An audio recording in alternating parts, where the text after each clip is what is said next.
course. It's pretty much every other episode is dedicated to the holiday special, and we'll get into that. What is up, Star Wars fanatics? I'm Ro, he's Joe. This is the Star Wars Fanatics webcast right here on Facebook. Coming at you live. Let's get those people to the chat room. Get a little bit of housekeeping. Joe, tell people about our website, the super chats, all the stuff that we've added to the show, all this good shit that's going on. Bring them up to speed while we wait for people to log on. First and foremost, I was told by a very wise man last week, don't do it all at once because it seems scripted, and it's true. But we will add it. We'll get there sparingly. Okay. But the first thing I do want to bring up, Ro mentioned, is a super chat feature. Now, I know a lot of you fans, diehard Star Wars fans, just like we are. And if you want to get your voice heard on YouTube, this is a YouTube thing exclusively. You can use the super chat feature. That helps support the show.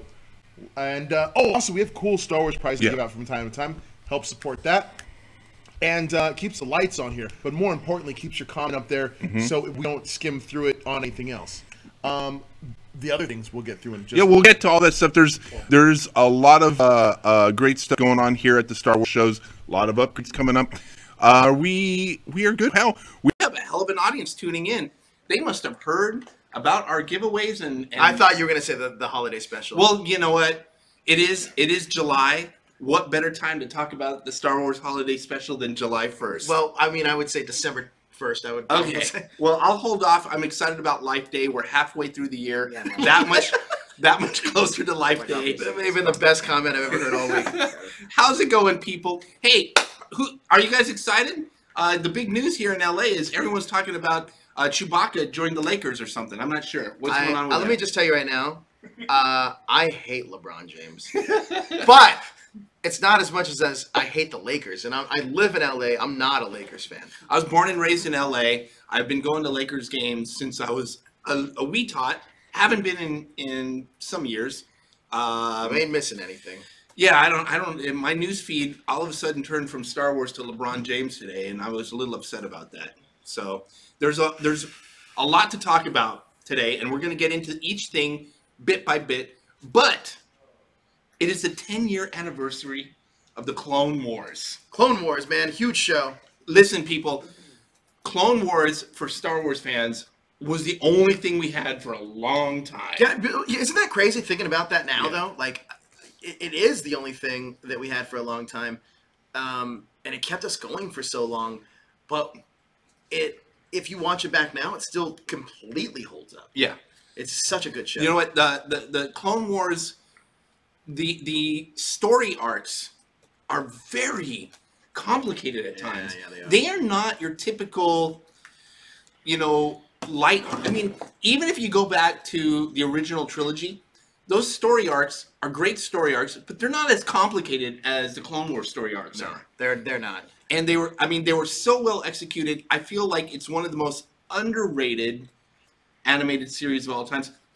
It's not underwatched. It's a very popular animated series, but I kind of feel like as a whole, as a body of work, Clone Wars might not receive as much credit as it deserves.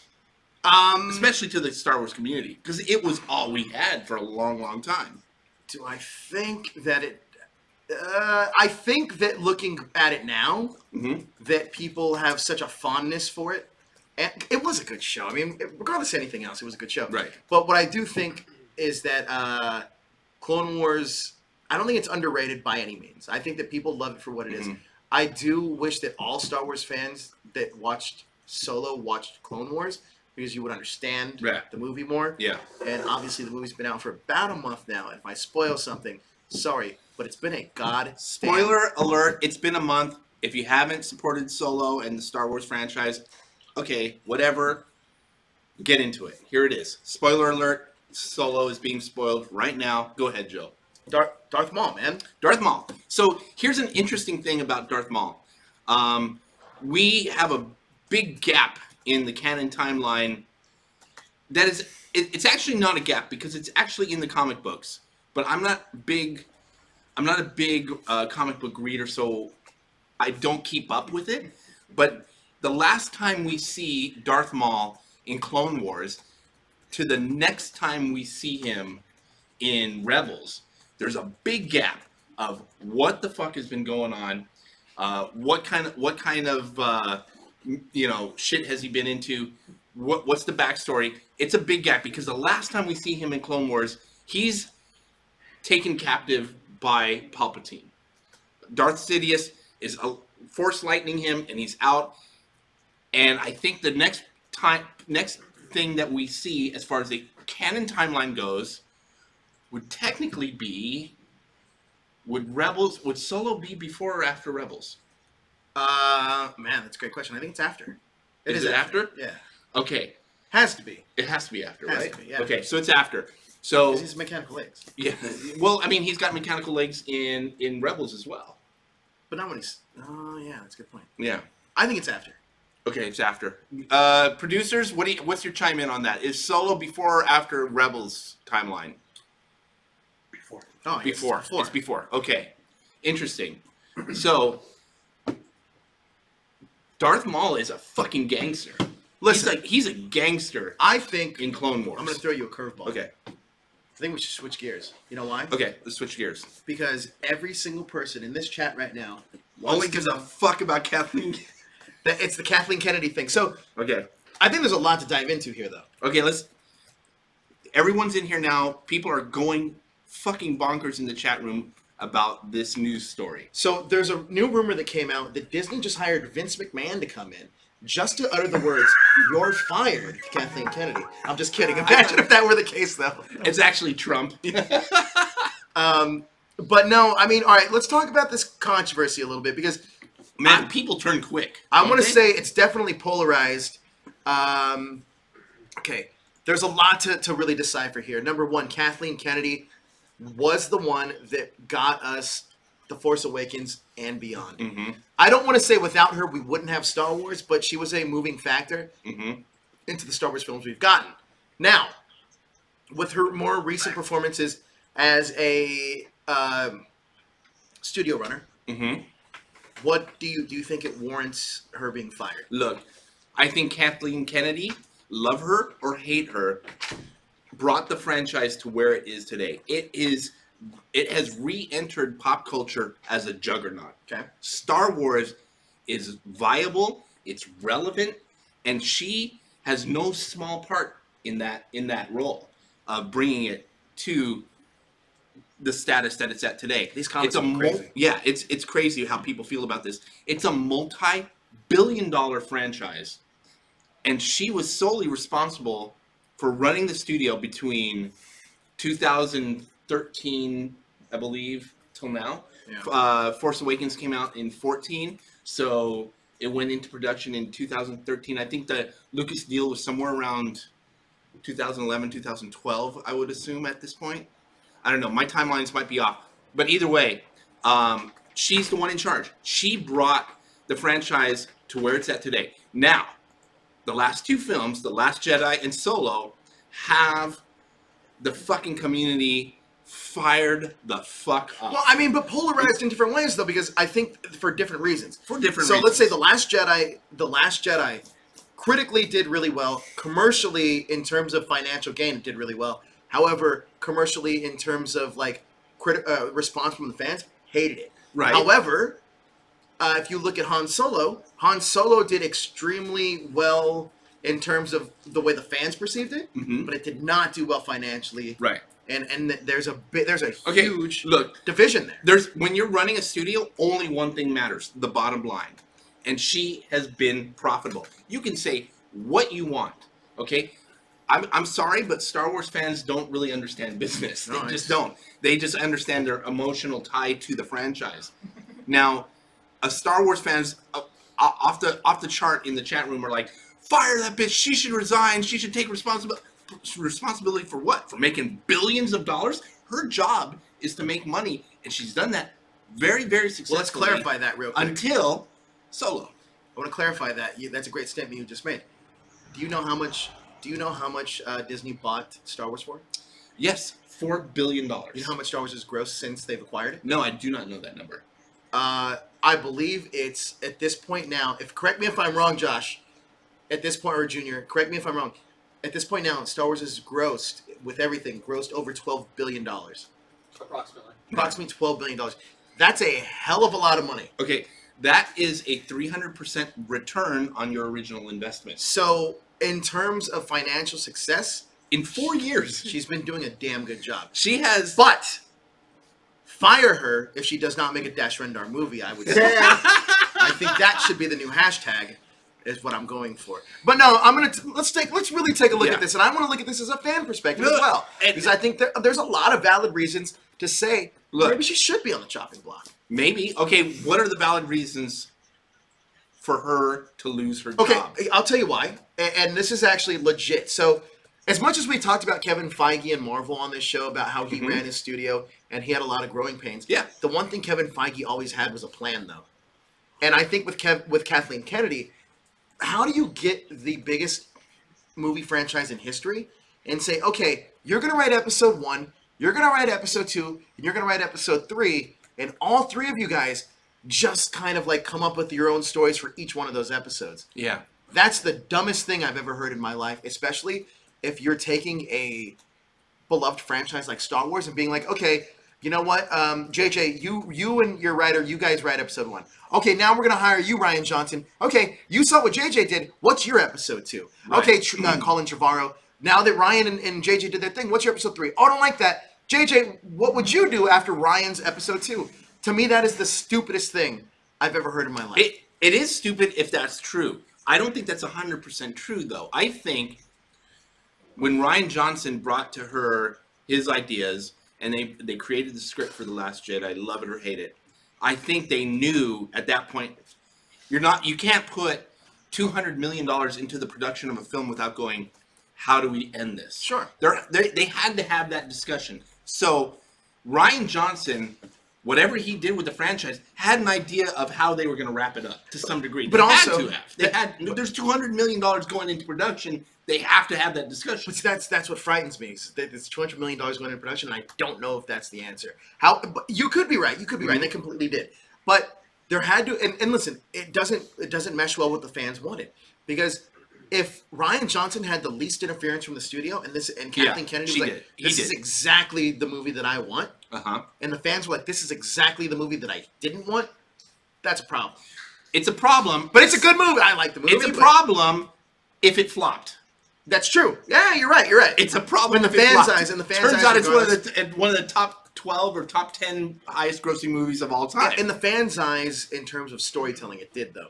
Financially, no, absolutely not. But don't in any fandom, don't you eventually have to leave the pundits behind in order to go mainstream? Right now, we're talking about why, in the fans' eyes, why you would let her go. I'm just trying to speak for our people and I want to fire her. Okay, that's great, but like, if Metallica listened to its hardcore fans, they'd be still playing speed metal like they were in their first three records, and they never would have came out with the Black Album, right? You're probably right. I don't disagree with you. What I'm saying is I think it's such. Oh man, and it's tough. I'm not saying there's no. There's a guy in here. I want to say his name is Uaya. There's a lot of opinions. He says hire Kevin Smith. I think that's the worst hire. I would say it's a passionate hire. I mean, that would have been a great hire in 1999. Maybe it's not a bad hire, as we discussed last week, for television. Yes, to run Star Wars television, it's not a bad call. He can barely make good episodes of The Flash. I wouldn't necessarily say he can make. But I'm just saying you might want to rethink that statement. But no, for real, I think that with Kathleen Kennedy, there's so much more to consider than just box office at this point, though. Because at this point now, you're messing with the prestige of the franchise. Okay. And I think at the end of the day, regardless if I like The Last Jedi or not, we got to look at the prestige of what the fans think. Okay. And I think when you have something like Star Wars, it's like, this is the golden platter.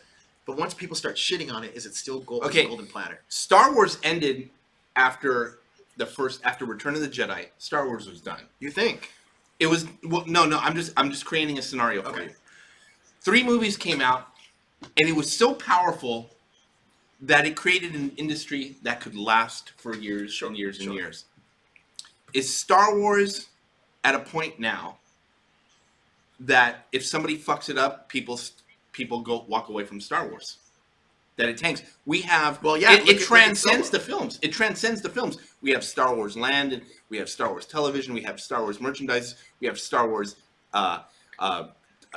toys and Star Wars collector conventions. Does Star Wars transcend where the films are going today? Well, I think toy sales transcend where Star Wars is going today. But on top of that, if you really think about it, I think this is an eye-opening experience because this is the first time in history that Star Wars is not an untouchable franchise.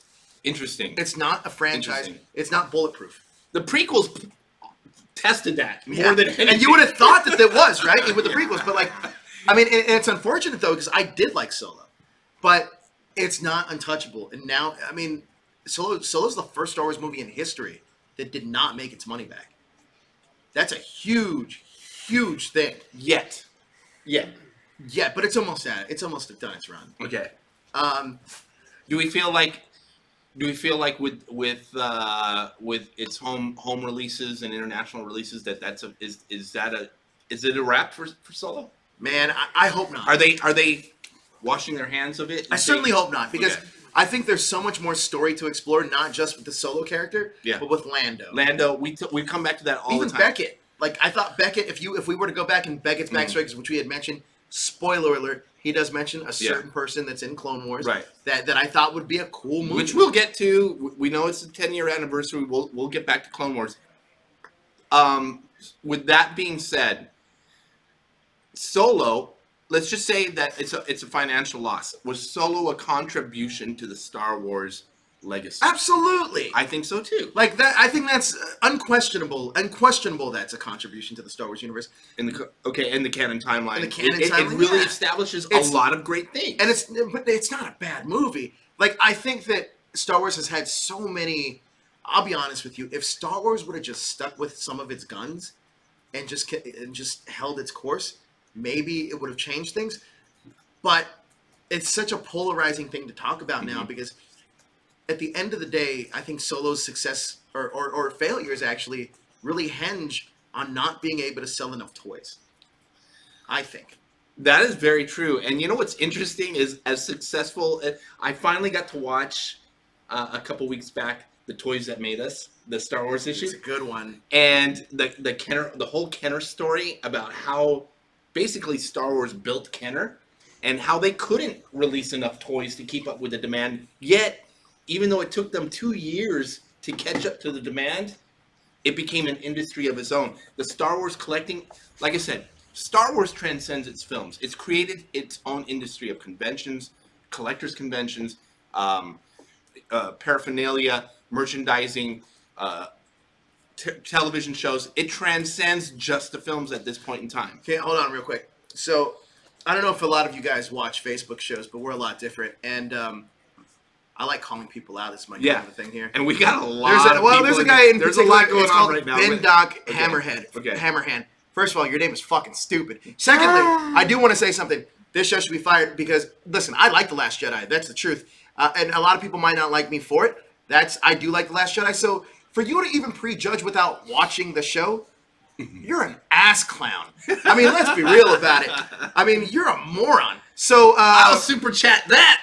There you go. So it's just a movie. I like the movie, you fucking idiot. So watch the show and pay attention.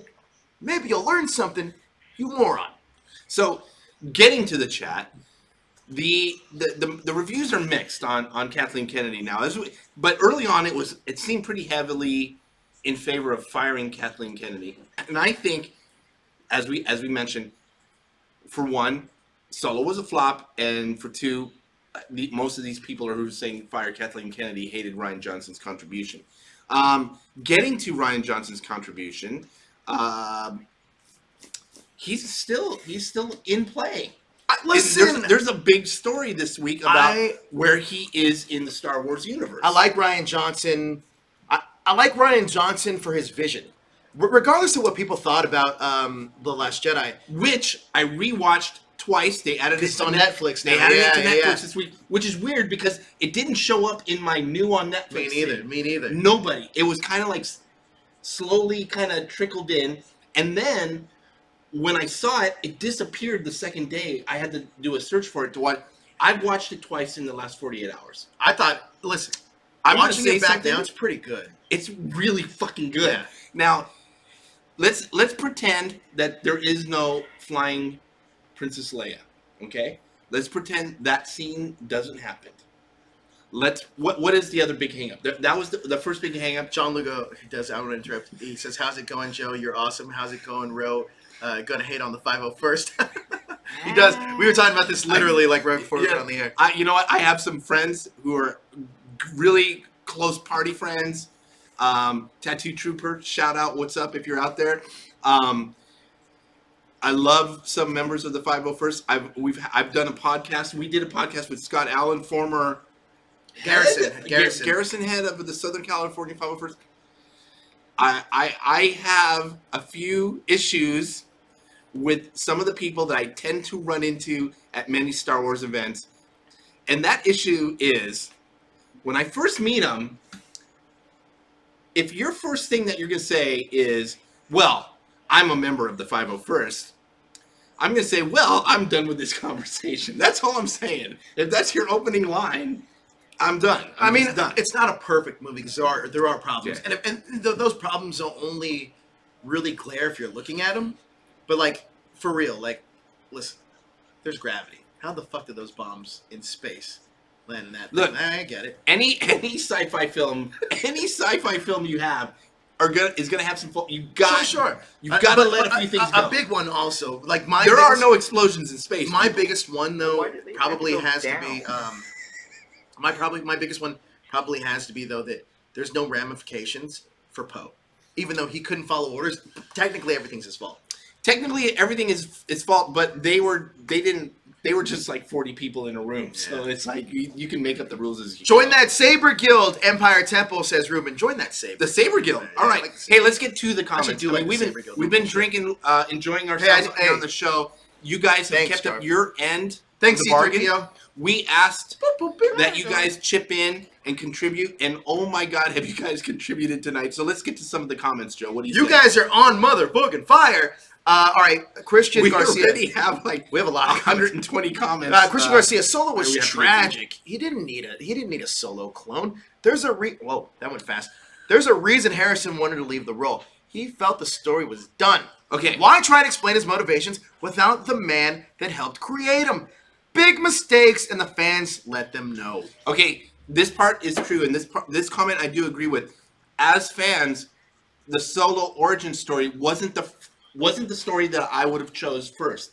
Even though I support the film, I enjoyed the film, it was not the film I wanted to see first. I agree. We both agree on that, and we didn't see it first, we saw it second. Yeah. but I agree with you. Mike Marchant over on that hashtag show's Facebook page. First of all, I want to give you a little shout out to Mike Marchant. He wrote as me and Ro were discovering, the biggest article in that hashtag show's history. Mike says, they just need to create new characters and new stories, and any Star Wars character studio head won't deal with overbearing pressure to live up to the past. But I couldn't agree more with that statement, actually. That's a really good statement, and that should be one of the reasons we should support this, like Rian Johnson. Maybe as Star Wars fans, we were disappointed in what Rian Johnson brought to the table, but what he was trying to do, he really opened up the world for some new storytelling, in my opinion. I agree. Now, Tom Craven on YouTube says Rogue One was fine the way it was because it had the box office. God, I love that movie. Had box to work in. Everything else frayed at the edges to make anything work that had already been established and not retcon everything. I kind of agree. There's a lot to adjust there. Going back to the Rogue One statements. Yeah, Rogue One had parameters it had to work in, right? Because we knew where this story was leading. We knew that the Death Star was going to get built. And it was just the perfect prequel, in my opinion, to Episode 4. I don't know where I'm going with this. No, well, let me say this. How cool is it they made a movie of one of the shittiest lines in Star Wars, A New Hope history? It's like, hey, yeah, you gotta hit this little fucking thing, and they put a thing on it, and we don't know why, but we said, but they made a whole movie out of it. Whole movie, but it was like a war espionage-esque movie, which was brilliant. Now, those characters are characters I want to see explored. Talk about backstories that I'm interested in. I mean, Diego Luna's character, Cassian, is just this. He talks about, I've been in this war since I was 6 years old. I go, holy shit, what did he go through? But you also can tell Cassian's the kind of dude that's killed people out of the greater good for the rebel. I mean, look, when he meets up with that spy that's giving that information, he's like, fuck and this. Doesn't hesitate to kill. But he's also going to kill Felicity Jones's character right when, like, he's about to sniper. Or, he's gonna Galen Erso is he's supposed to kill him, but his relationship, he ends up, we see his human side because his connection to Jyn Erso, he backs off, he never pulls the trigger. That's the side. I mean, there's depth to that character. That's the side of the Rebel Alliance that I think we don't see, that I want to explore, because you know that they had their own assassins and they had to get their hands dirty. They had to get their hands dirty. Being a rebel meant getting your hands dirty. Now, fucking Chirrut. God damn it, I want to know some more backstory on those guys. And probably the most intriguing characters in the film. And talk about the most epic deaths, next to maybe Obi-Wan or something like that, or Anakin, Vader converting back to Anakin and dying in Luke's arms. Some of the most epic deaths in Star Wars happened in Rogue One. Fucking A. When I felt emotional for a droid going down, K2SO, holy shit. Epic ending to his character. John Vanderwaters says, on the hashtag show's Facebook page, says, Rogue One was brilliant. Solo was bad timing and rushed. Thoughts? Rushed is possibly a good way to put it. There were some scenes that happened because of the conflict with the original directors in the studio. Maybe hiring Lord and Miller was a rush decision. Maybe they had jumped into, they were excited about these young directors who were doing crazy new things, didn't wait it out enough to see if they were actually a fit, you know? So yeah, that could be a factor. On these guys. Exactly, but it happens. That shit fucking happens, especially in a franchise like Marvel or Star Wars. When you're trying to put out a new $200 million film every fucking year, you're going to run into some issues. It's just going to happen. Yeah, it is going to happen. It is going to happen. Now, we have more comments if you're willing to take them. Yeah, let's take them. I mean, this is what it's about. We promised, last week we did promise we were going to get more to the comments. Justin Lee says Rogue One had the perfect segue in episode 4. Oh, that went fast. Only issue I had with the movie was they didn't use Saw Gerrera enough. Interesting. I talk about more backstory. Jyn and Saw's backstory.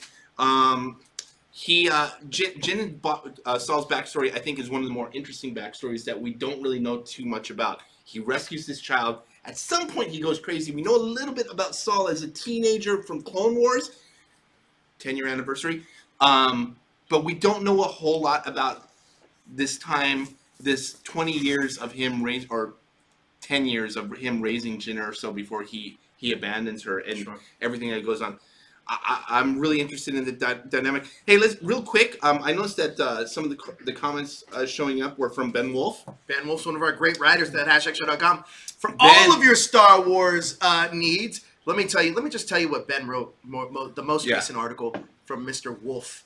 Hold on, I'll find it right now. But I do want to Star Wars. I do want to talk to Ben real Johnson quick. Launching Phase 2 in 2020. Yes, and this is going to strike a chord with a lot of people because A, they don't like Kathleen Kennedy, and B, they really don't like Rian Johnson. The people in our chat room, apparently. Rian Johnson still seems to be at the helm of the relaunch of this Star Wars, the next franchise. But before we get to that, one of our writers, Ben Wolf, who you just gave props to, thinks that Iger needs to go. I disagree. If you look at Bob Iger's actual work, two things: Marvel and Star Wars. He was the one that acquired both of those franchises. But is he past his time? He's been at the helm for a long time. I would say no. Is he going to retire anyway? Yes. But look, Bob Iger is a genius to Disney. I mean, look, we wouldn't even be having this the Fox deal if it weren't for Bob Iger. Right. So you think about what Disney's acquired in that time frame.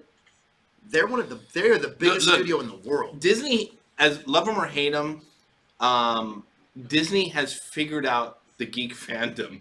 Wouldn't you say? They have managed to keep Marvel fans happy for the most part, Star Wars fans happy for the most part. Disney fans, Pixar fans, they're at the helm of everything geek at this point in time. And that rebirth of Disney cinematic universe was all at Iger's hands. Was it? I mean, I think it is. This was really happening in the last 20 years. Ben makes a point that Iger is responsible for two of the biggest solo mistakes. I would not hold a movie like that as Bob Iger's like definition of like you should go, because 10 years of Marvel proves that why Bob. Forget about everything else. 10 years that he did at Marvel proves why he should probably stay. Right. Because that's you credit Iger just as much as you credit. Iger changed. Feige? I would say Feige and Iger together changed the game to the point where if they acquired Marvel, but then Feige trained an audience. Mm-hmm. Let's be honest, man. I'll watch a movie nowadays. Sicario 2. I stayed for the post credits. I knew there wasn't a goddamn post credit scene in Sicario 2, but I stayed anyway. Why would you say for a Sicario post credit? Because Marvel's trained me in a way. It's like, hey, you never know. You never know. You know what I mean, though? It's one of those things now that it's... And you always turn, no matter what movie it is, you always turn to somebody that you're with. Is there a post-credit scene in this? Yeah. Right? For so sure, it's like... sure. Especially a geek film. I'm still kind of there with Star Wars films. Like, even on watching The Last Jedi, the last 2 times I watched it on Netflix in the last 48 hours, I was kind of like thinking, well, I didn't stay for a post-credits in the theater. I wonder if I should... And I'll be honest... I fast-forwarded through all the credits on The Last Jedi just to make sure that there wasn't some kind of post-credit. Well, I remember you and I went to the premiere, and there was rumors of a Carrie Fisher thing. Yeah. And then we heard that. Yeah, and we were like, no, it's not going to be this. That was a legit rumor from the inside, and I think they actually planned on doing something and then pulled it last minute. Last minute, yeah. But, yeah, crazy. Anyways, chat room super active. Oh, we got a super chat. Let's get Tom Craven, happy Canada Day, Joe. Happy Canada Day to everybody. Happy Canada Day. Right here, Toronto Roots. Woo! Is that something like Life Day? It's better than Life Day. It's Is Canada it? Day. Canada's giving you the best. I have a really important question for one of our producers. Is that Tito's bottle within reach to anybody in... I got a very exciting announcement that I was hoping to make today, but I did not receive the delivery of the package. Come on, we can cross the screen for something this important. We have an official alcohol sponsor coming to Star Wars Fanatics. Oh man, that's gonna. My liver thanks you. Yeah. No, my liver probably hates you. And it is a vodka, and we're waiting for our first case. It was. You know what the funny thing about this whole vodka thing? I don't know how we're getting onto this subject. Yeah. But vodka is because it's the healthiest kind of drink. We're healthy kind of guys. Okay, let's Mike Marchant, also great writer at that hashtag show, says Iger might run for president of the United States. Not even a job upgrade, in my opinion. President of Disney Corporation is what all kids should want to be when they grow up. That's a Ben and Jerry's taste tester. If anybody understands USA as a demographic, it's Bob Iger. It's Bob fucking Iger. He might be able to fix a whole lot of shit. And make it put fucking... Here, I actually have a question. Whistling doodah through our buttholes. well, who's already saying that? How's that line go? Whistling... I don't know. Wait, I got a question for you, Ro. Yeah. Now, there's all this talk about wanting to fire Kathleen Kennedy, right? That's all anyone wants to talk about right now. But I do want to... What is the one project she can do in Star Wars that would turn the fans around? What is it? Yeah. And do it well. Okay, look at the fucking chat. Look at the last 3 comments in the chat room. Boba Fett. I see Boba Fett. And I see Yoda. Okay. I think that Boba Fett is one of those characters that would make every hardcore fanatic go. Well, Boba Fett sells toys. Boba Fett will sell toys. You know why? It's a fucking helmet. It's a helmet. The Mandalorian legacy, the Darksaber, the Slave One. But Boba Fett is a merchandising machine. I think freezing motherfuckers in carbonite? Are you kidding me? Kids are gonna run around with custom-made ice trays. They're gonna be freezing their fucking Pokemons in all. They're gonna be. Boba Fett is a merchandising machine. Boba Fett is in your Happy Meal.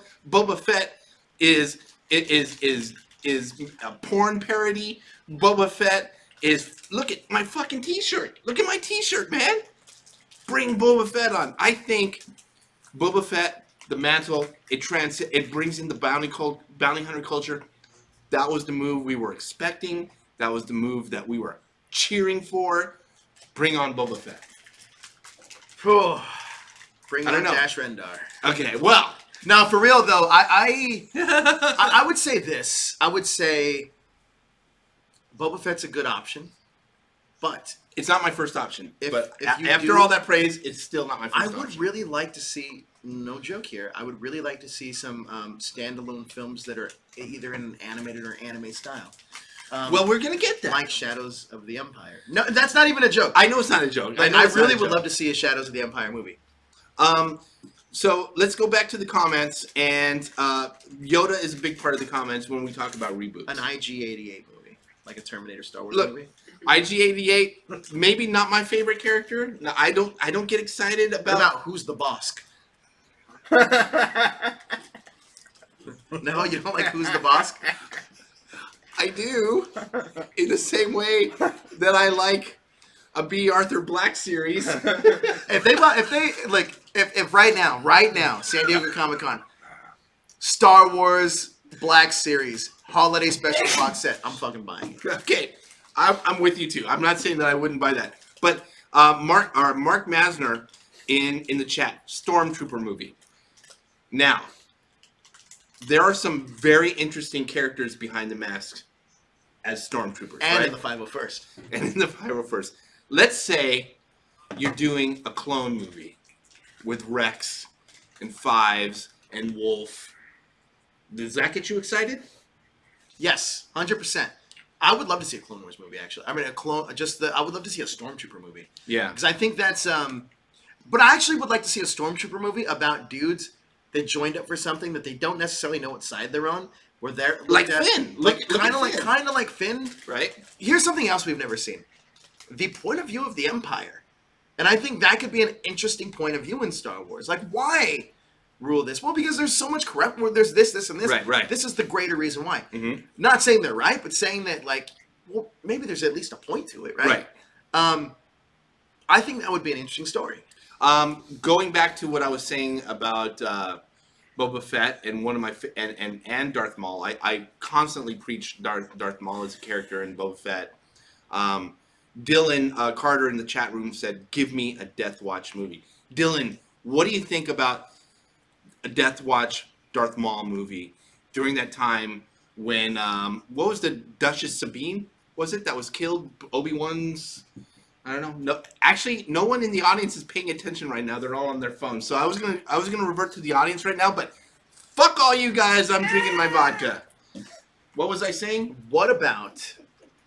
Now, hear me out here. Okay. A Biggs movie, because this is seriously. I'm listening. This is a story about a dude. This is Luke's best friend, but he goes to the academy first. But we obviously know he's a pilot, like a pretty solid pilot. But why not see his point of view of when he gets to the training? We've never really seen the training of what it becomes to be like a great X-wing. Right. So let's kind of like, what if we did? Well, it was a Top Gun Star Wars movie starring Biggs with a scene in volleyball. I'm in. Because technically, you could play beach volleyball on Tatooine, right? Technically, Porkins, right? Sand, right? Porkins could be his best buddy. Porkins. Hey, we're already there. I think this movie writes itself. I think I feel the need for Also, speed Porkins right movie now. would not be a bad idea. Porkins movie, but then Wedge could be like the guy they don't like, and he's like the Maverick. What's the actor from Fanboys? The Iceman, yeah.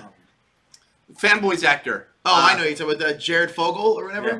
Yeah, as fucking Porkins? Yeah. Oh my god, I am so in. That would be great. Seth Rogen directs the film or whatever, or whatever. Yeah, no joke, man. That's not a terrible idea. It's not a terrible idea. Like a Top Gun-esque X-Wing movie? What's the hashtag that goes over that? When the X-Wings are... You know when they're in the tower, they were like, God damn it, Porkins, if you fly too close to the tower. Requesting it's Akbar for a flyby. Akbar spills his Denied. coffee. God damn it. That would be the greatest. This movie writes itself. Why is this not a thing? We just lost 12 people on the live view. They love it. They love the point. Hey, they're right here. Biggs was the Imperial Army and jumped ships to join the rebels. That's true. That's even a better story. That's not bad at all. Okay, look, Tatooine there's a whole lot of shit going on Tatooine. And we know that. And actually, Solo sets us up to go there. It doesn't have to be an Obi-Wan movie, right? What's going on Tatooine at that point in time in the Star Wars canon timeline? There's a whole lot of shit. Biggs is leaving the fucking moisture farm. He's just like, I'm done being a moisture farmer. I'm going to make a difference in this world. Biggs have an accent to you, I think. Well, I'm just saying, all his scenes were cut. So, and Luke's like, John Lugo, like, Ro, you're drunk. That is probably the most accurate comment we've had in a while. We're not drunk. If you guys really want to talk about this Kathleen Kennedy thing, I don't think she should be fired. I know that's an unpopular opinion, but I do think that she's done enough for the franchise. I am drunk. He probably is. I do think she's done enough for the franchise. Listen, one bad outing of a movie in terms of financial success, I think, is not enough to warrant a firing. Look, everybody deserves their Ang Lee Hulk movie. Every studio can get past Kevin it. Feige still has the Incredible Hulk, right? I mean, that movie's not great, and also Thor: Dark World sucked. So, like, you got to take the good with the bad. But I would say this: I wouldn't say she should get fired. I definitely think she should be more supervised more. Yeah, I think that the choices. The problem is, I don't even think she needs to be supervised. I think she's learning from her mistakes. I hope she's learning from her mistakes. I think that's a big what if. I think though, and I think that with Kathleen Kennedy, she's in a huge position right now. That one of the top 5 biggest positions in. Well, I mean, forget about in terms of financial success, but like she's in such a large position in terms of fandom. Mm-hmm. She's controlling the world of which we love, and if it's something that we don't like, we're now more vocal about it. Now there's the internet, obviously. Mm-hmm. And I think that instantly, if you don't like something, you instantly know you don't like it. Right. I think you instantly have a voice. And you instantly have a voice. And I think that there needs to be a fine line of, honestly, fan service and great storytelling. Yeah. And I think that you need to walk that line, and you need to walk it well. I think, yes, and I agree with Ben here, Star Wars does need a story supervisor. Somebody to oversee their universe, like Kevin Feige. And Kathleen Kennedy should be that person to some degree, but I think even better for that is J.J. Abrams. Unfortunately, he doesn't want that position. You know, he made it clear that I'm coming in to do this one movie, I'm going to executive produce the next movie, blah, blah, blah. He was kind of forced into coming back as a director. What movie has J.J. made after Star Wars The Force Awakens? It drained him. He's produced a movie, but what movie has he directed? He hasn't. No. So, he's kind of in that EP showrunner position at this stage of his career, you gotta understand, right? Star Wars isn't just a series of movie franchises. Star Wars is a movie event. And I think that's the biggest difference of what we gotta, look at now. If I can be brutally honest, you know who I think should be the story supervisor? Is Mark Hamill. Mark Hamill loves the franchise and understands these characters and what the fans want. I disagree. Because how about Kevin Smith then? No. Kevin Smith might be a shitty director, but he kind of understands not the as a showrunner. I don't think so. I think that I'm not saying as a showrunner, as a story supervisor. I don't think so, and I'll tell you why. I think that both of those guys are ingrained with what they think Star Wars is. But that's almost like putting a fan in charge of something, and I think that's where you line into your. Look, okay, Filoni. How about Filoni? Yes, Filoni I would 100% be on board with because he understands the world, and for the good and the bad, he's telling a story. Like he's telling a story the way he wants to tell a story. I would 100% agree with that. I think Filoni's a great choice. Do you think Filoni would have greenlit the Last Jedi screenplay? Yes. Yeah, I do. Dave Filoni used time travel in Star Wars Rebels. Dave Filoni does whatever the fuck he wants. But Dave Filoni also makes it work. And that's the interesting thing about Dave Filoni. He's a great storyteller. But he also had the advantage, unlike a lot of these other directors, of creating new characters and focusing on new characters, which is a lot of you guys want. Right.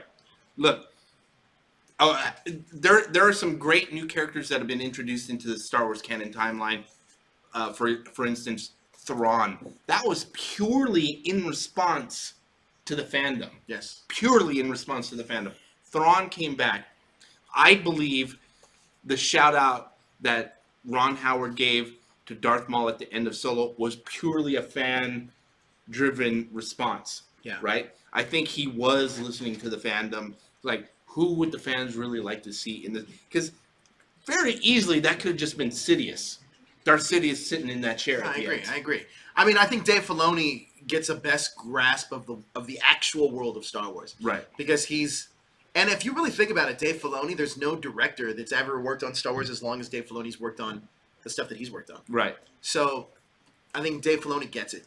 I will say, though, that visual storytelling-wise, and I don't like the fact that Star Wars, like, oh, we're not going to take chances on younger directors anymore. Mm-hmm. That worked out pretty well for Marvel. And I think that, and transversely enough, it backfired in their face, too. Somebody like Edgar Wright.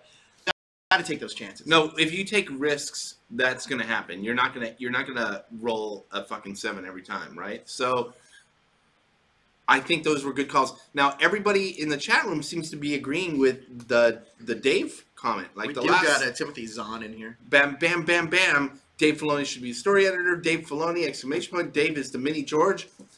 Dave Filoni is the popular choice. But now understand that with somebody like David Filoni in charge of storytelling, he's not afraid to get complicated with storyline. Hey, forget that he's wearing a hat in that picture, right? Okay. Just forget that. Doesn't he look like Sam?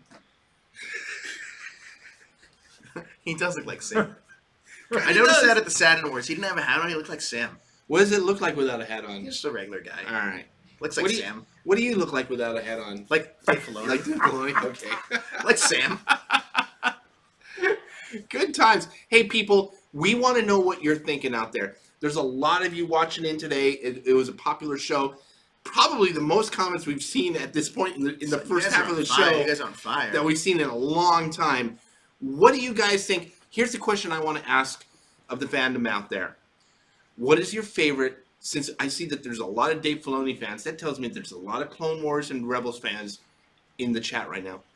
What is your favorite Clone Wars episode? It is the 10-year anniversary of Clone Wars. We're talking about Dave Filoni. We're talking about the Star Wars canon timeline. What is your favorite episode of Star Wars Clone Wars? We'll give you a few minutes to come up with your answer as we pour a drink and have a cheers behind the scenes here and get into the next subject here. Dave Filoni is the man. Joe and I had more than one opportunity to talk to him. We've talked to him on multiple occasions.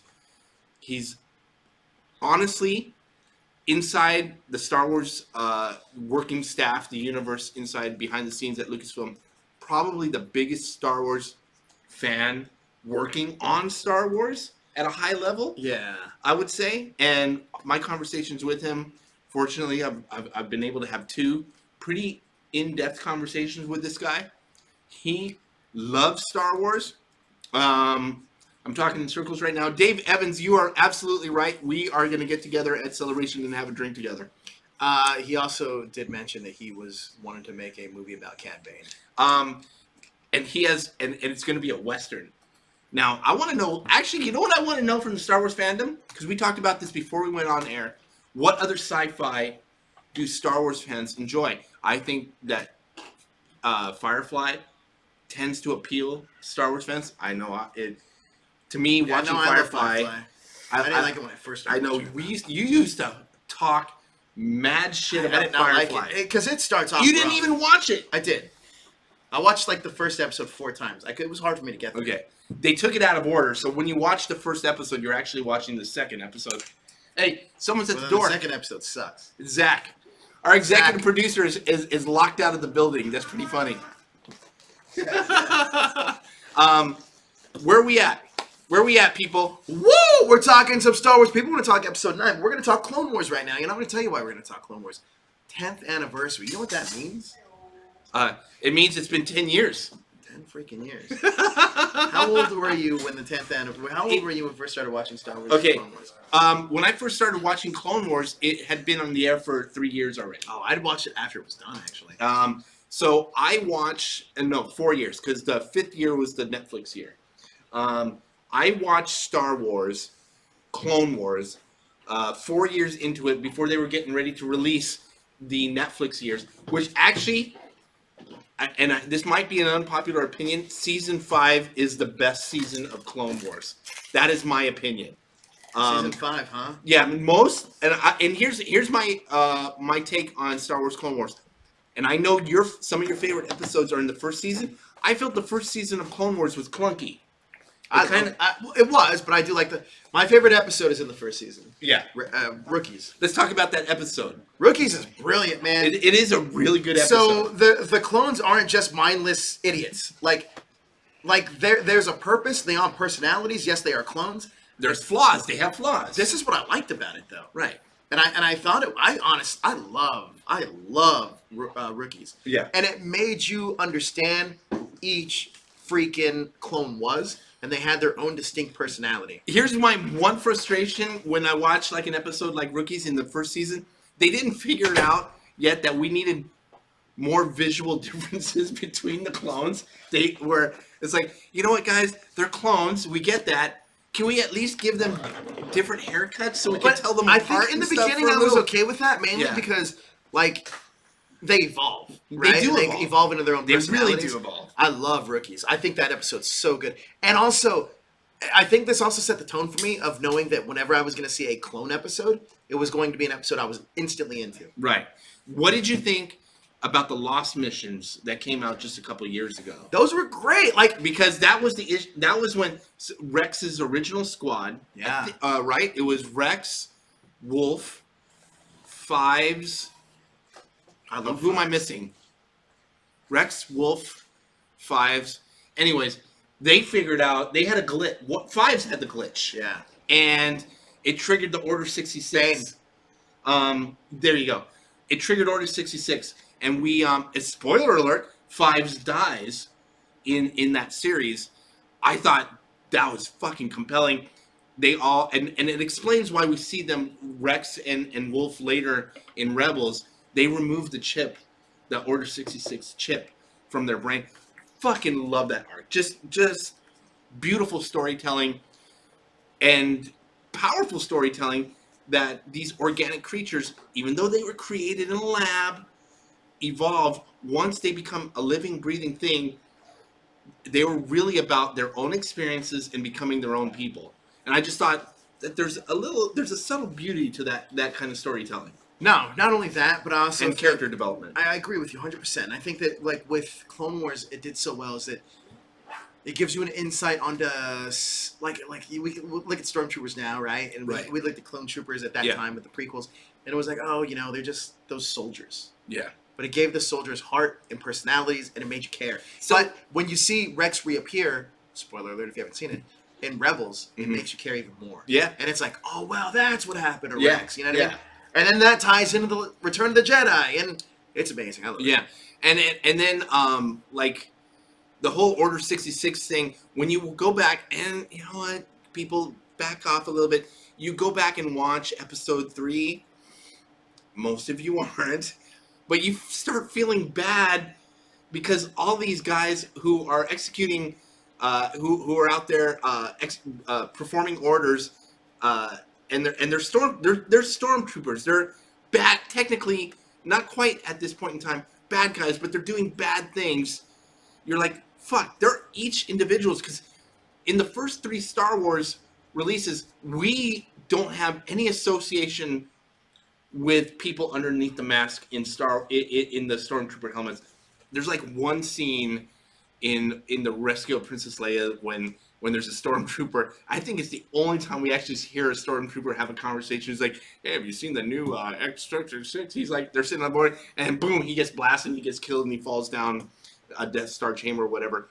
There's no personality behind those guys in the mask. They're just dudes that get off. They're the red shirts of Star Wars, right? Right. Which you see a Stormtrooper in the scene, he's probably going to get killed. You're okay with that. The Clone Wars series and the Rex and Wolf arcs put personalities behind each one of those masks. And then we get to see it again in Finn, because you never thought of a Stormtrooper as a person. And then for most people who didn't watch the animated series and only watch the movies, when they get to The Force Awakens and they're like, fuck, Finn is this kid who was stolen at birth and made it into a Stormtrooper. That's the first time you put that together. But I just love that part of Clone Wars. And when in Rebels, when we see Rex again, what kind of shirt is he wearing? Is it like a camo? Yeah, Like that we saw him from Return of the Jedi. It was like it was a camo shirt, right? It was like a pullover or something, like a poncho, like a tank top that we saw. Yeah. Well, if I was him, I would have recommended going to THS, T Public, to getting our latest T-shirt at that hashtag show. Tell them where to get that. I would say that's where Rex. I think maybe you need to upgrade your wardrobe, and I'm going to put a link in here in the comments, and that's where you can get our latest shirts from that hashtag show at T Public. Put it on Facebook. I'm going to put it here in YouTube, but that is where you get cool shirts. There it is, right below Justin Lee's comment. Clone Troopers didn't miss their targets as much. Justin, by the way, a loyal viewer in the chat room every single show. Props to you, Justin. And also thank you wants so a much for Dash Rendar movie, so that makes him even cooler. Justin, I'm gonna have to put the brakes on that one. No, You and Joe are a little out of control with Dash Rendar. Oh yeah, says Captain Holiday Special. Says Life Day guy. Life Day is it's really unfortunate. We need to acknowledge all the holidays during the holiday season. You can't just say Merry Christmas anymore. People celebrate Hanukkah. People celebrate Life Day. People celebrate Christmas. Jason Life Day Brothers, is important. you ask a great question. Can this show be heard as a I did because it wasn't going anywhere. Jason Brothers asks, can this be heard as a podcast anywhere? Absolutely. Thathashtagshow.com. We just started up a podcast section. Yeah, we you can just check it out installed there. the plug. Hey Josh, how's that coming? It's live. As soon as this is fully up, Check this I'll out, be dude. telling you. We already have a Power Ranger when- podcast up. All you got to do is hit the thing. You can download it, check it out. But if it doesn't work well, email Josh at thathashtagshow.com. no, but if you just click, tell him to pick his shit up. It works out perfectly. So just go to thathashtagshow.com and check out the podcast section. As soon as this episode's done, it's going to be available for you guys to listen on your drive to work, your ride to school, hanging out with some friends, drinking some drinks, doing whatever it is you do. I don't want to get into that. I'm sure it's pretty cool. It's really weird. And what's really going to help us out, guys, stay posted. We're going to post all the links to the iTunes page as well. We need your likes. It'll be a couple weeks. Yeah. Thank you, producer Josh. But you for can that download it directly from the website. But we really need those likes and comments when those go up. So be prepared. Jump on it. It's going to be on Stitcher. It's going to be on iTunes. It's going to be in all the places that you get podcasts. And, man, I will say right now, there's a storm of controversy. But if you want to read some of the most controversial articles in all of the galaxy, you got to check out thathashtagshow.com.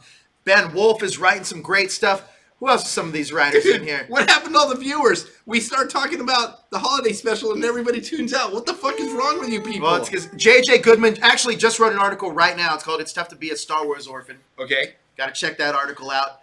Go and check these out. And also, if you want to write for that hashtag show. Okay, going back to The Last Jedi, there are a bunch of orphans in The Last Jedi. One of them is a Padawan, right? Okay. Well, it's not a Padawan yet. Not yet. It's Jedi sensitive kid. But going back, we have an article like this. It's tough to be a Star Wars orphan. These are the new story arcs that I'm talking about. As much as you want to hate on The Last Jedi, look at all the new storytelling opportunities. Plot devices, yeah. That were created. I agree. The new plot devices that were created in The Last Jedi. So all I'm saying, I know the fandom is divided. I mean, I really would say it's a real. Give the movie a rewatch. Let it settle in. You know what happens. But just watch it again, because if you do watch it again, I think there's going to be a lot more you can get out of it. And I do agree the Canto Bite scene might be a little long. The Canto Bite scene is probably the most off part. It's the weakest part of the movie. Yeah. But here's what I'm going to say. There are scenes, especially that scene with Hamill and Ridley, between Luke and Rey, when she discovers the tree where the Jedi texts are held. I've watched that scene a couple of times. The acting in that scene, Mark Hamill is not known for his acting chops. That scene. Yeah, have you seen him play the Joker? No joke. He's the fucking best. I'm just saying. He didn't bring home any Emmys for it. Sushi but Girl? I'm Your a point fan. exactly. I'm a fan. I'm a Hamill fan to the end. I actually think he crushed it in the first couple of Star Wars films, but in that scene, we got beers cracking on every side of this stage. In that scene, it's a well-acted, powerful scene between a guy who doesn't want a master, who knows that he's a master, and a student who's looking for someone to connect with. Yeah. And it's a really powerful scene, and it's well-written, well-directed. The cinematography, it's a beautiful scene. Anyone who has any reservations about The Last Jedi as a film, just look at sections of the storytelling and what it brings to the table. There are some beautiful moments in The Last Jedi. Yeah, and if you look at the movie as a whole, like I said before, it really works well. And again, I think it's super hard to kind of prejudge a film. Well, I shouldn't say that. It's really hard to prejudge a trilogy when you haven't seen the third one yet. Yeah. Especially, I mean, this is like saying I got halfway through Romeo and Juliet and I hate it. That Marcus. I heard there was a happy ending to that one. Yeah, you know what I mean? Like, it's like it's getting to that middle chapter. But I think that I don't know. I'm hoping opinions change by the time we get to episode 9, because episode 9 hopefully can turn fans around and maybe even save Kathleen Kennedy's like standing in the fandom. I will say this though: the difference between Kathleen Kennedy, and I know we're going back to this. Yeah, well, that's what Kathleen everyone wants Kennedy to talk about. And Kevin Feige is that even with Marvel's kind of like failures, nobody was calling for Kevin Feige's head. Right. Whereas I think the Star Wars fans are the more vocal fans. They're extremely vocal. And they're going to let you hear it if they don't like it. Yeah. Does that have to do with the age group of Star Wars fans? No, I think it has to do with the stubbornness of Star Wars fans. Is that because we only had 3 films for a long time? I don't argue. Yeah, it could be. I think that there's a definite possibility. But I think it's a lot different too, though, because it's with somebody like Iron Man or Captain America. We've only really had them cinematically for 10 years. Right. Luke Skywalker, you've had for the last 40 years. So in one way.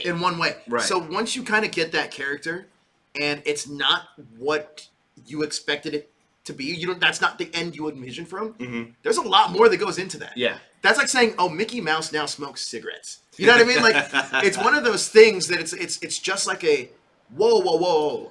This is not the way I. But why? And hashtag, not hashtag, but spoiler alert. Yeah, I've had a few. Spoiler alert. Luke dies. Okay. Why was that such a big deal at this point in the canon timeline? Why is that such a hard pill to swallow? I don't necessarily know that it's Luke dies is such a big deal. It's how he was probably a bigger deal. I think that, like, for example, and I was going to bring this up a second ago. Okay. When Luke takes the lightsaber and just tosses it, I feel that more people had problems with that. Yeah, they did. Than almost anything else. And to be honest, as I rewatched it, I was looking for those kinds of things. I still found that it kind of worked. I still found that it kind of I do too. I agree with you. I think it did too. But I also understand. It is challenging though. I understand how it here's a great example for you. And this is me being like understanding where the Star Wars fans are coming from. Superman in The Man of Steel kills somebody.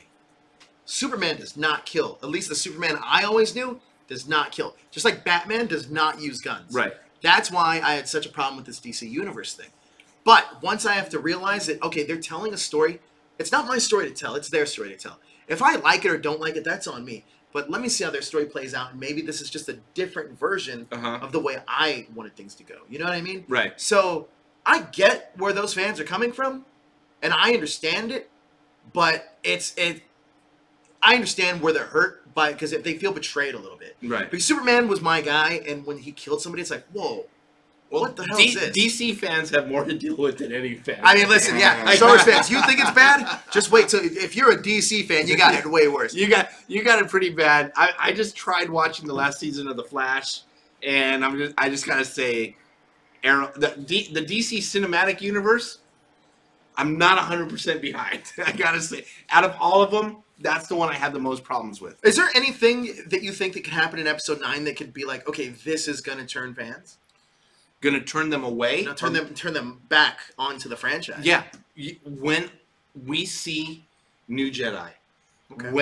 when we have, and it's gonna be tricky because I don't think people are ready for the most powerful Jedi in the universe to be a woman. Right. Who's not Ahsoka. Who's not Ahsoka Tano. Right? I don't think people are ready for Rey to be the most powerful being in the universe. But if they can set it up properly and we can get past that, and we see the next breed of Jedi setting the stage for the next 20 years of Star Wars, that's going to win them over. It has to be done carefully. It has to be done right. What about that one scene? I got to ask about the scene because it's such an iconic scene. Or I shouldn't say iconic, but a lot of people didn't like it.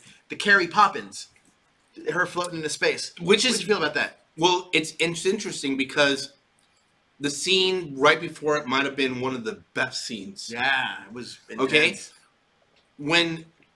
When Carrie Fisher, when a General Organa gets blown into space, it's done at the moment where her son Kylo Ren, Ben Solo, hesitates, and it's one of the best scenes in the movie. As I go back and watch it, and he hesitates, and he decides his mom's gonna live.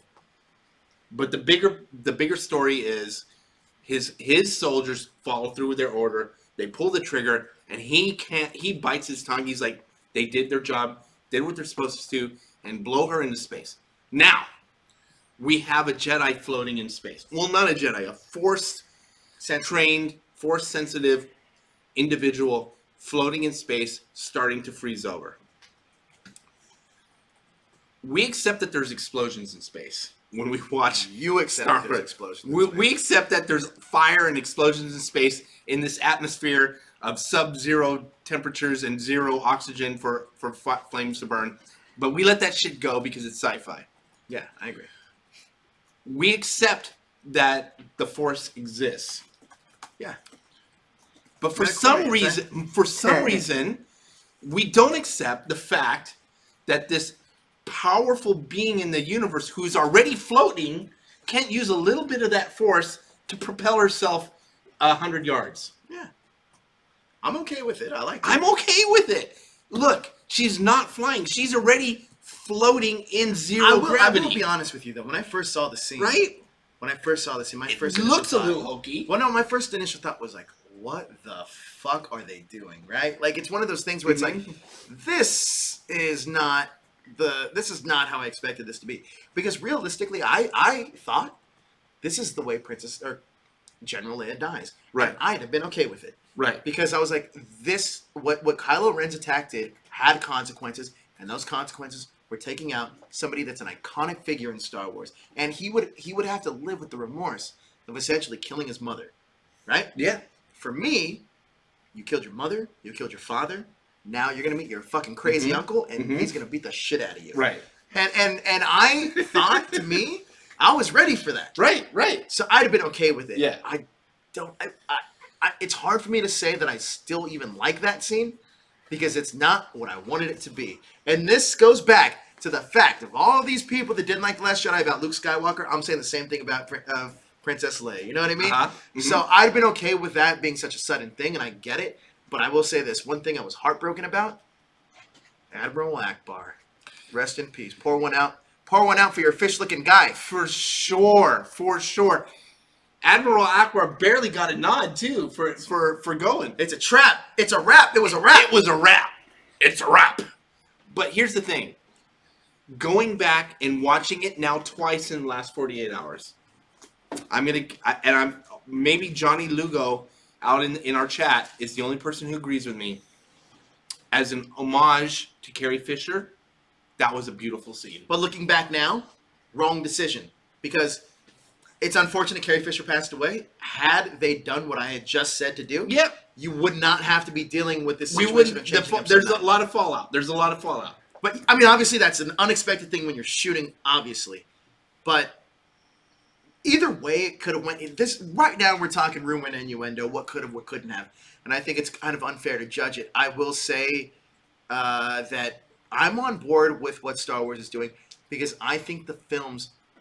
Listen, Solo is not Attack of the Clones bad. No, so I actually do like Solo a lot. No, it wasn't. Last Jedi is not Attack of the Clones bad, right? There's still Attack of the Clones. Even in the Disney era, is still my last film. Me too. Still my last film on the list. Hey, Shay has a trivia question for you. Okay. What were Akbar's last words? You know? No, I have no fucking clue. You gotta take a guess.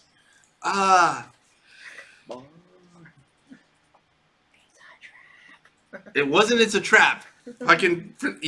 Producer Daniel is trying to throw me off right now, but it wasn't It's a I'm Trap. gonna tell you what, Junior, one of our producers here, actually wrote an article about this, about his last words. So if Was you it actually in the read film article, or was it only in the comic? It's in the, well, his last words are in the comic. Am I right about that? His last words Okay. are in the comic, and I did read Junior's article. I don't have a clue, but I'm gonna say it was fire. It's been an honor serving with you. Fuck, what a beautiful line. I think that's so perfect. Wow, what a beautiful line. It wasn't in the film though. Yeah, no, it's not in the film. It's in the comic. Yeah. Wow. If there is one scene they can go back and put back, that might be it. It's been Because an honor serving with you. wow. One of the other characters did say that though. That's probably why they didn't put that in. Yeah, I think one other character did say The first ship to get blown out, he said something to that effect. It's been an honor or thank you or something like that, and it was blown out of the sky.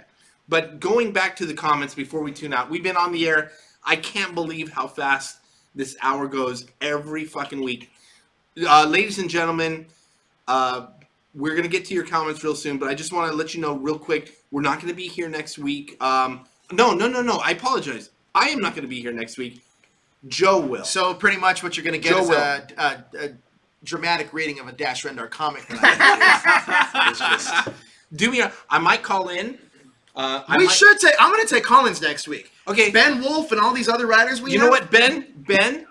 You need to work it out with producer Junior. Let's figure out how to Skype you in. You're such a contributor to that hashtag show, and this show in particular. We need to hear your voice. Yeah, I next week I'm gonna need some help from you guys. We'll do I'm driving back from Phoenix. I might show up at the last second. That's fine.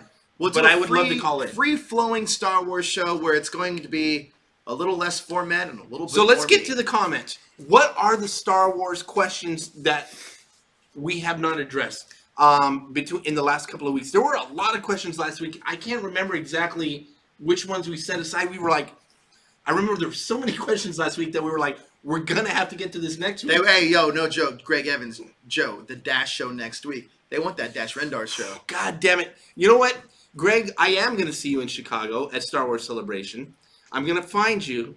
I'm going to buy you a drink. And I'm going to slap the Dash Rendar out of you, okay? Everybody likes a ginger. Just saying right now. But Hire Ron Weasley as Dash Rendar. did we get two Weasleys in the dark? Can we have both Hux? Wait, Hux was a Weasley? Hux was a Weasley. I didn't watch Harry Potter. I don't know. How did you know that then? I know who Ron Weasley is. You know Hermione. You know who those people are. You know what? Joe is constantly trying to deny the fact that he knows so much about every geek fandom. He tries to play it down. I don't. Harry Potter's my weak spot. It is. Give me a Harry Potter quiz No, real quick. no, that's true. I accept that. But for a long time, I know Star Wars. I know Star Wars. I know Marvel. I know DC. I know Power Rangers. Power Rangers. I know Disney.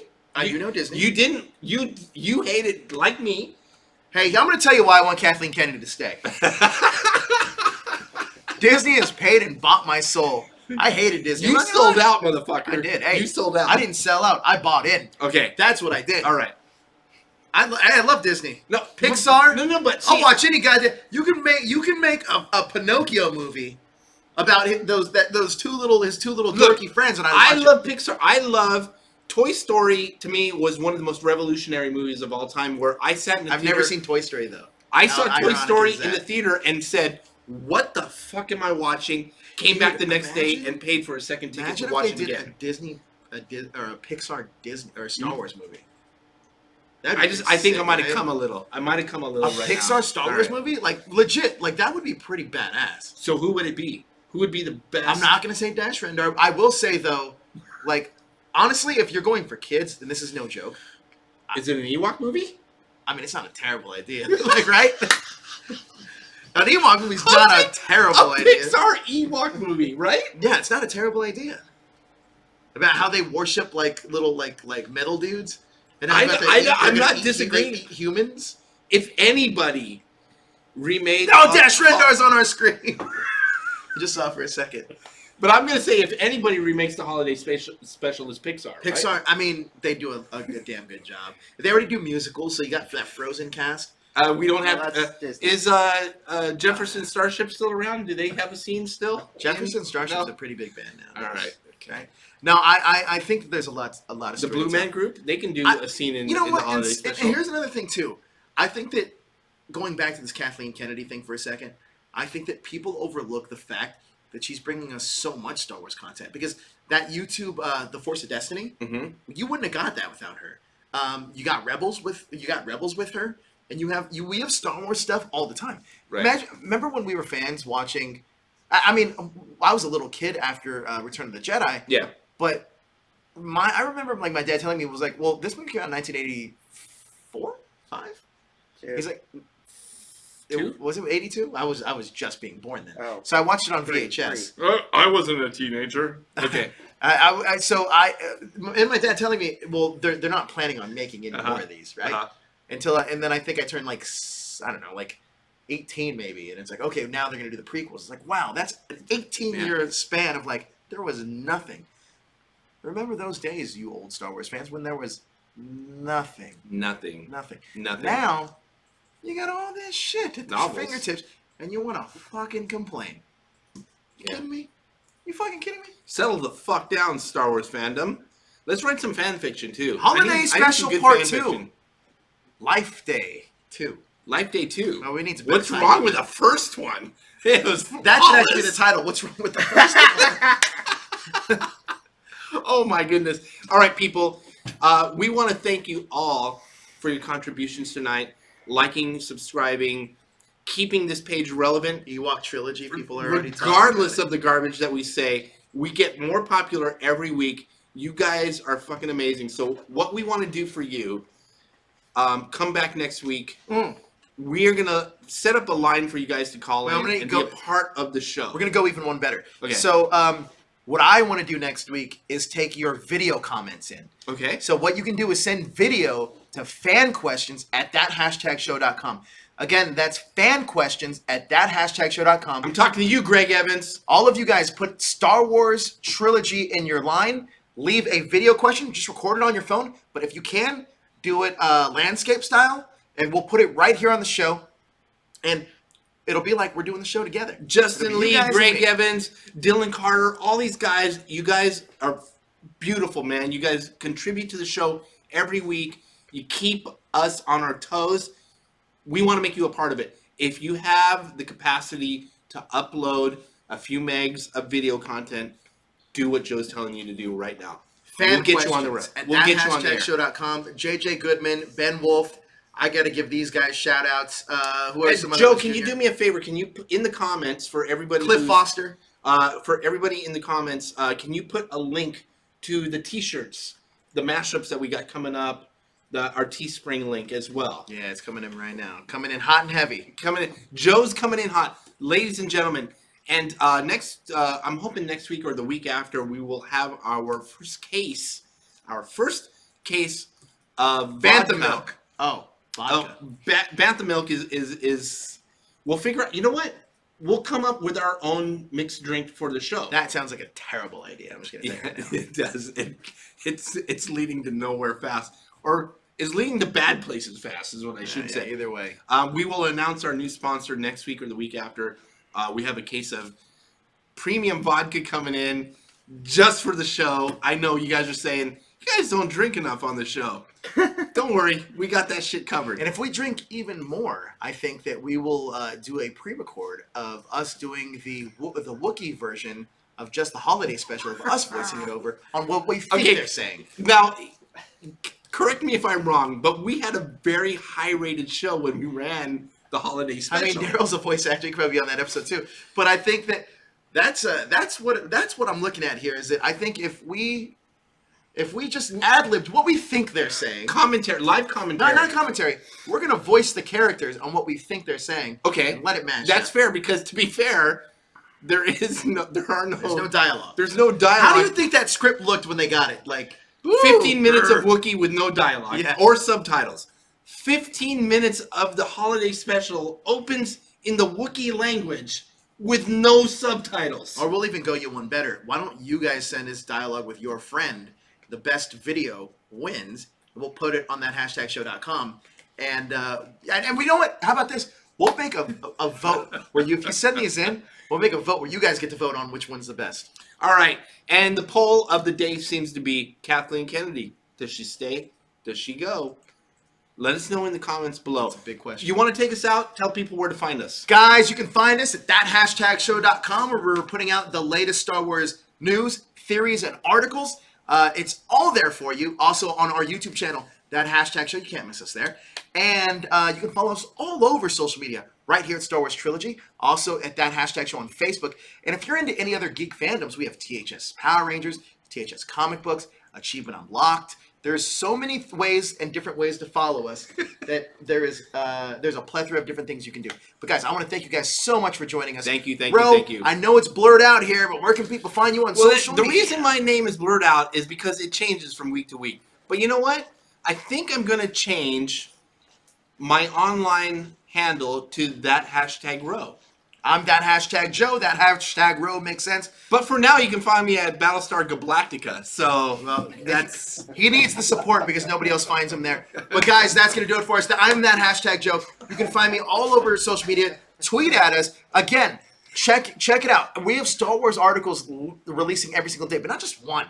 Not just one. There's like 15 that release every single day. Exclusives. More exclusives coming out this week. Oh, yeah. Let's just tell you about exclusives. You want the latest Star Wars news, you got to come to that #show.com.